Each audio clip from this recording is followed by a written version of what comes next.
கர்த்தருடைய நாமத்துக்கு ஸ்தோத்திரம் உண்டாவதாக.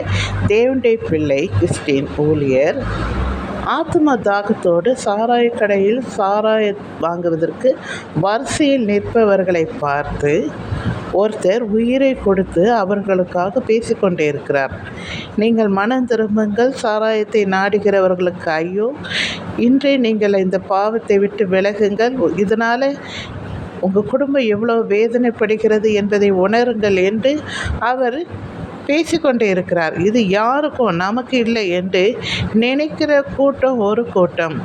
நீ என்ன வேண்டுமானாலும் சொல்லுங்கப்பா, நான் இப்படி தான் என்று மனம் போல போகிற ஒரு கூட்டம்.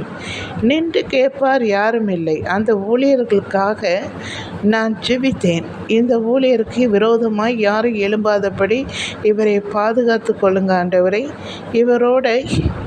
இவருக்கு எந்த ஆபத்தும் வராதபடி இவரோடு இருங்க அப்பா.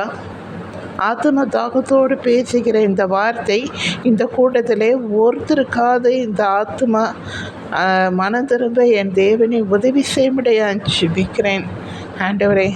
இந்த ஆத்மா நிமித்தம் பரலோக ராஜ்யம் மிகுந்த சந்தோஷப்பட போவதற்காக நன்றி ஆண்டவரே. அப்பா, நீர் இப்படி செய்யும்படியான் ஜெபிக்கிறேன் என்று நான் ஜெபித்தேன்.